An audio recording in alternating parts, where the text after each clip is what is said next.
Assalamualaikum warahmatullahi wabarakatuh. Selamat pagi anak-anak ibu tersayang. Berjumpa lagi dengan Ibu Susi dari SDN Mulyasari 1. Apa kabar anak-anakku semuanya? Semoga kita semua dalam keadaan sehat dan tetap menjaga kebersihan. Jangan lupa cuci tangan, juga menjaga jarak di masa pandemi ini. Oh ya, pakai masker juga ya. Baiklah anak-anak, mari kita mulai belajar. Semangat! Sebelum belajar, mari kita berdoa bersama-sama. Kita belajar di tema 3, tokoh dan penemuannya, subtema 1, penemu yang mengubah dunia, pembelajaran yang kedua. Mari adik-adik kita belajar dengan penuh semangat. Kamu telah belajar tentang Michael Faraday yang menemukan generator penghasil arus listrik. Banyak manfaat listrik yang mempermudah kehidupan manusia. Sikap apa yang dapat kita contoh darinya? Bagaimana kita mengaplikasikan sikap tersebut dalam kehidupan sehari-hari? Nah, dari Michael Faraday ini kita bisa belajar bagaimana kita tidak menyerah ya adik-adik ya. Karena si Faraday ini selalu mencoba mencari tahu tentang arus listrik ya, tentang elektromagnetik, dan akhirnya dia bisa menemukan generator penghasil arus listrik. Michael Faraday menemukan generator penghasil arus listrik. Dengan adanya listrik, banyak sekali manfaat yang dapat kita peroleh. Listrik membuat orang hidup itu lebih nyaman karena banyak pekerjaan yang dapat terbantu dengan adanya listrik. Ayo kita pelajari lebih lanjut. Amati gambar kamar Edo berikut ini. Nah adik-adik lihat nih gambar Edo. Di sini kalian akan tahu bahwa listrik itu sangat berguna untuk kehidupan kita. Untuk penggunaan lampu, kipas angin, radio, dan lain sebagainya. Di kamar Edo, benda-benda apa saja yang menggunakan listrik? Ya, tadi ada kipas angin, radio, lampu ruangan, dan lampu belajar. Lalu, apa manfaat listrik untuk Edo? Ya, manfaatnya listrik mendukung kegiatan belajar Edo ketika malam hari. Jadi dia bisa mendapatkan penerangan. Sekarang amatilah sekitar adik-adik semuanya. Coba adik-adik tuliskan atau sebutkan ya manfaat listrik yang kamu temukan. Nah, di sini Kak Citra sudah menuliskan ada beberapa manfaat listrik nih. Yang pertama, untuk menyalakan lampu ya sebagai penerangan. Yang kedua, kita bisa berkomunikasi jarak jauh menggunakan handphone. Nah, handphone itu bisa menyala karena kita cas dengan listrik juga. Ketiga, kemudahan untuk mendapatkan air dengan pompa air elektrik. Keempat, kita bisa mengawetkan makanan atau minuman dengan kulkas. Nah, kulkas sendiri juga terhubung dengan arus listrik. Yang kelima, kita mendapatkan hiburan dengan menonton televisi. Ini adalah manfaat listrik yang bisa kita temukan dalam kehidupan kita sehari-hari.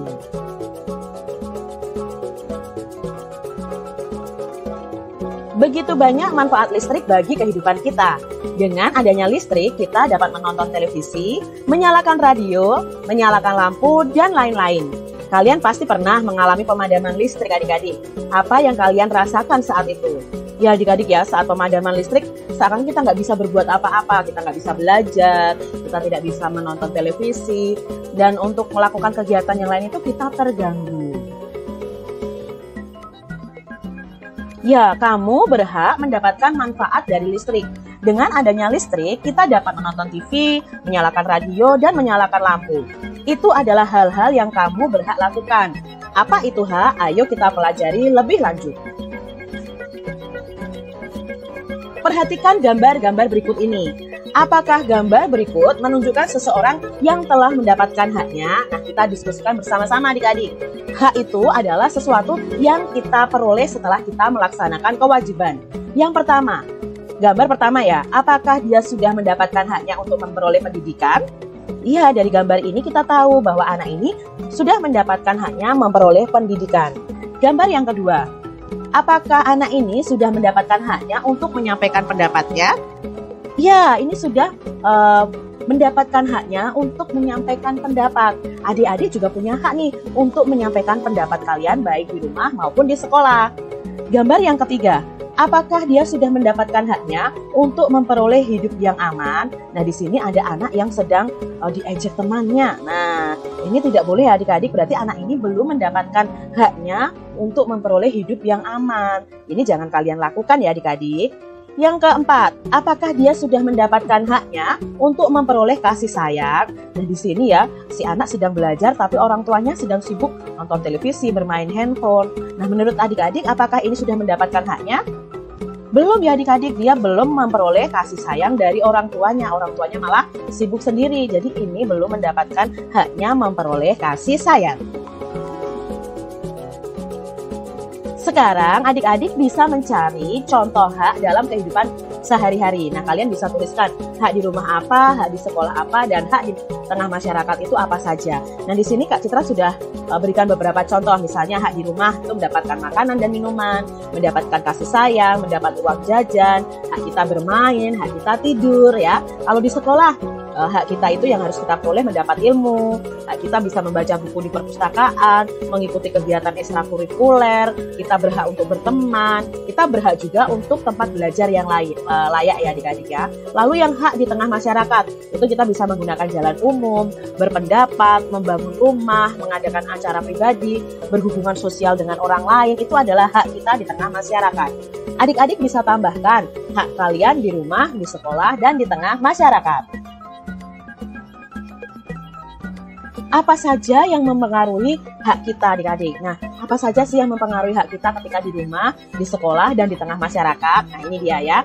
Kalau di rumah yang mempengaruhi adalah kurangnya kesadaran orang tua tentang kewajibannya mendampingi anak-anak. Nah, kadang orang tua tidak mendampingi kita belajar, padahal kita berhak loh untuk mendapatkan perhatian dari orang tua kita. Lalu di rumah mungkin ada konflik rumah tangga, ada kondisi fisik orang tua yang sedang capek, yang akhirnya tidak bisa mendampingi kita. Sedangkan hak di sekolah itu yang mempengaruhi adalah kurangnya kesadaran pihak sekolah tentang kewajibannya, kurangnya dana keuangan sekolah, kurangnya perhatian dari pemerintah. Nah, itu juga mempengaruhi hak kita masing-masing adik-adik.